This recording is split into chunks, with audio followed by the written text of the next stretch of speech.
Tailoring కొత్తగా నేర్చుకునే వారికి ప్రతి ఒక్కరికి ఈ డౌట్ అయితే ఉండొచ్చు. మన ఛానల్లో సబ్స్క్రైబర్ మాత్రం ఆది బ్లౌజ్ మెజర్మెంట్ ఇచ్చినప్పుడు క్రాస్ కటింగ్కి సాదా కటింగ్కి ఎలా తెలుసుకోవాలక్క అని చెప్పేసి కామెంట్ చేసిందండి. తన కామెంట్కి రిప్లై ఇంకెవరికన్నా యూజ్ అవుతుందేమో అని చెప్పేసి వీడియో షేర్ చేస్తున్నాను. క్రాస్ కటింగ్ తెలుసుకోవాలన్నప్పుడు సిస్టర్ ఏంటంటే ఇక్కడ మనము షోల్డర్ కుట్టు దగ్గర నుంచి కింది పక్కన ఇప్పుడు ఇదే బ్లౌజ్కి నేను సాదా కటింగ్ ఎట్లా క్రాస్ కటింగ్ ఎట్లా అని ఒకే బ్లౌజ్ మెజర్మెంట్ ఏ బ్లౌజ్ అయితే ఇచ్చిండ్రో అదే బ్లౌజ్ పైన రెండు చూపిస్తా తేడా. ఇలా క్రాస్ కటింగ్ ఫ్రంట్ పార్ట్ ఈ బ్లౌజ్ క్రాస్ కటింగే చూడండి, ఇలా స్ట్రెచబుల్ లాగా సాగుతుంటుంది. ఫ్రంట్ పార్ట్ బ్యాక్ పార్ట్ చూడండి లైన్స్ అనేవి ఇలా క్లియర్గా తెలుస్తుంది. అంటే మనకి బ్యాక్ ఎట్లయితే మనం సాదాగా అంటే క్రాస్గా కాకుండా లైన్స్ ఏ విధంగా అయితే ఏర్పడుతున్నాయో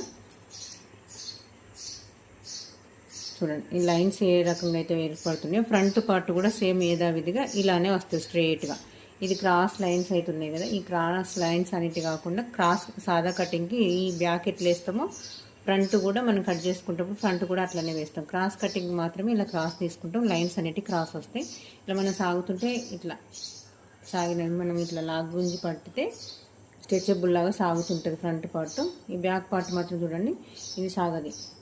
ఓకేనా, ఫ్రంట్ పార్ట్ మన సాదా కటింగ్ అయితే మాత్రం ఇట్లా లాగ్ గుంజినా కానీ ఎంత ఉందో క్లాత్ అంతే ఉంటుంది, ఇది మాత్రము సాగుతుంటుంది. ఓకేనా, వీడియో అర్థమైందని అనుకుంటున్నా. అర్థం కాకపోతే కామెంట్ చేయండి సిస్టర్, నేను ఇంకొకటి ఫుల్ వీడియో మాత్రం క్లియర్గా అప్లోడ్ చేస్తాను.